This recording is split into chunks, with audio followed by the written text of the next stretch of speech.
Hi, my name is Karen. I've been taking care of my elderly parents and my mother-in-law for about 6 years and would like to share some of my experiences with you. I'm not an expert in geriatrics or medicine, but just experience in taking care of my elderly family. This is becoming a really common issue for people my age. The largest age group in U.S. history, the baby boomers, are reaching retirement age. So I decided to share my experiences with others who are in this stage of life as well. Hopefully, my personal experiences will make this transition time a little easier for some of you. In my case, my parents were divorced, so my dad was living on his own for over 30 years, had been taking care of himself all the time. My mom had remarried, and they were living real close to me, so I was available if they ever needed me.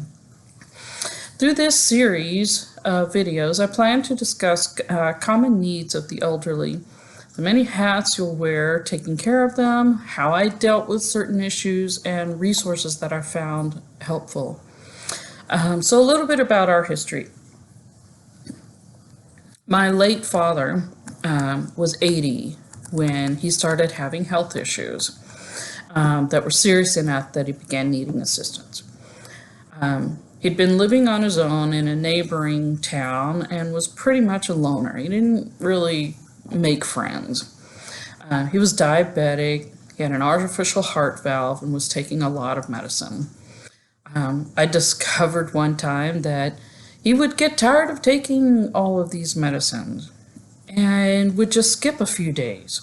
And then after a few days, when he felt like it, he would actually catch up on all of them, meaning that he was overdosing himself, and he didn't realize that that's what he was doing to himself. Another time, he wasn't feeling well, so he didn't eat or drink much, but he was still taking his medicines, including his blood sugar medicines, which caused his blood sugar to plummet. His neighbor heard him falling in his apartment, and she called the ambulance. By the time he got to the emergency room, his blood sugar was so low that he had passed out. After that incident, we moved him to an apartment closer to our home, so we could watch over him a little better, and he could drive himself to my house for dinner each night.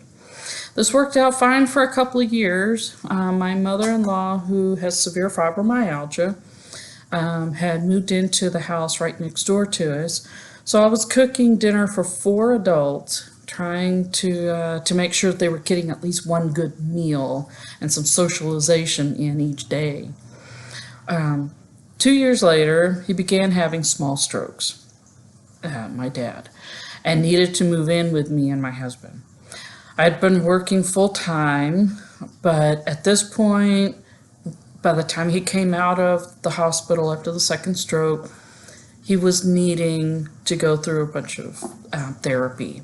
He was needing me to drive him to the physical, occupational, speech therapy, and then there was dentist and getting his eyes checked, and it was just constant. Almost every day there was doctor's appointments. So I started going part-time at work. His strokes weren't severe, but they caused him issues with cognition, problem solving, and balance. But we'll talk about strokes at a later time.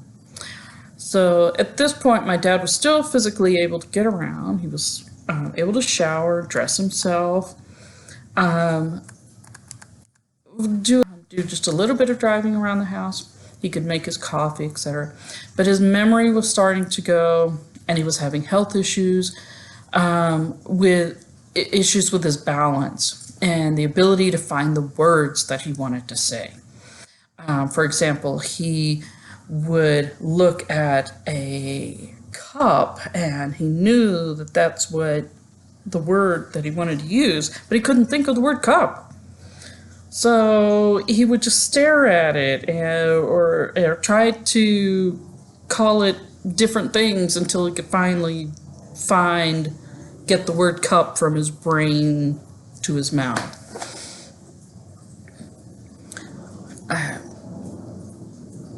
He wasn't comfortable driving anymore, and he would forget how to do little tasks that he had always done. Things like how to write a check, or little tasks that are just so everyday for us. He became overwhelmed with because he just couldn't problem solve how to deal with it, like if the coffee maker overflowed. He needed me to drive him to his doctor's appointments, to be his advocate at the doctor's office, sharing issues and remembering what they told us. This is so important of a step. If this is the only thing that you can do for your parents, please, I can't put enough emphasis on doing this. Take the time to go with your parents to their doctor's appointments. They can't remember what things they need to tell the nurse, for example, if they need refills, or if there are new issues that have come up that the doctor needs to know about. And they can't always remember or sometimes even understand what the nurse or doctor are trying to tell them.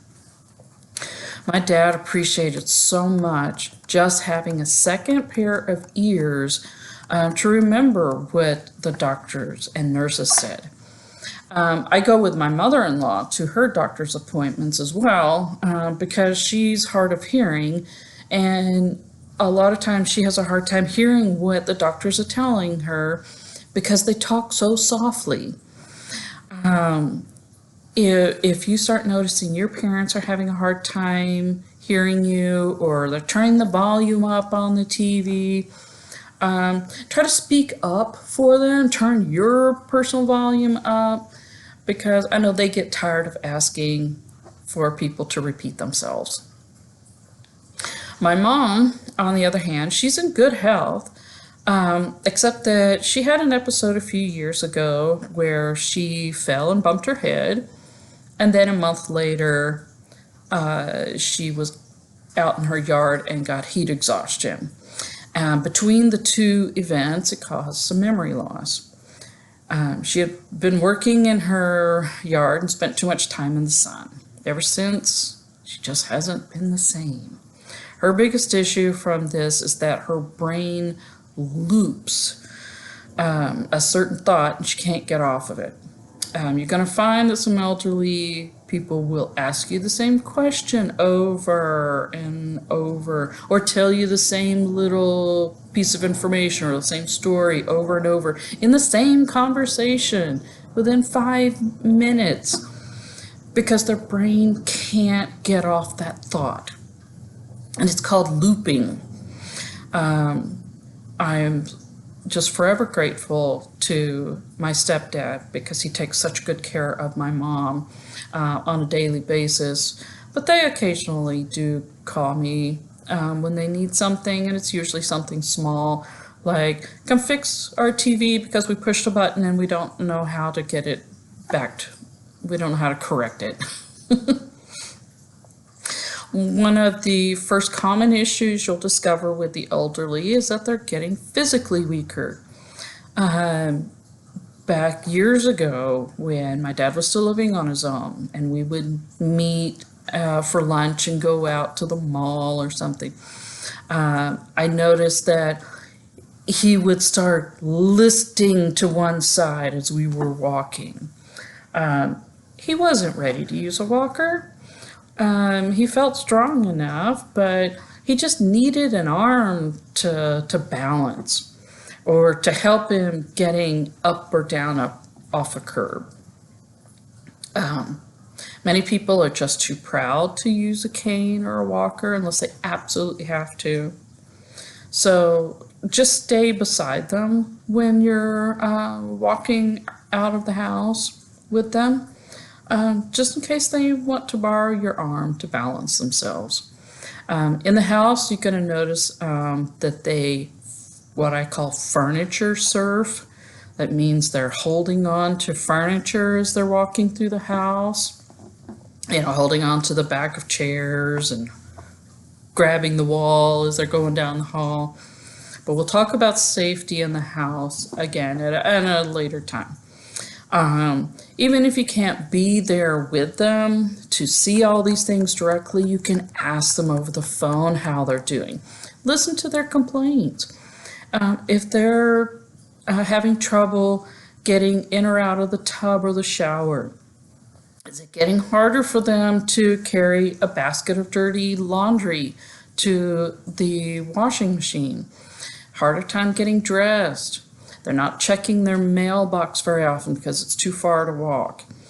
These are issues that you can try and find help for them or find tools to make it easier for them to accomplish these tasks.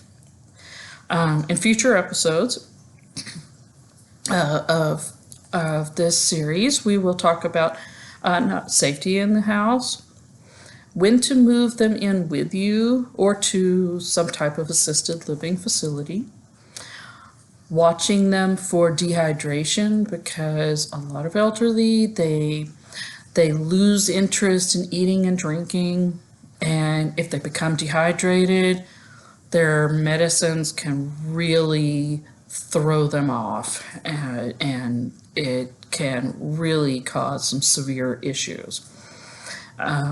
Socialization. We'll talk about signs of stroke or other medical issues. Financial needs, learning medical terms so that you can go to their doctor's appointments, wound care, and how to take care of the caretaker, and more. So I hope this was a good introduction to preparing yourself for taking care of your elderly parents. And I hope to talk to you again soon. Thanks for watching. Bye.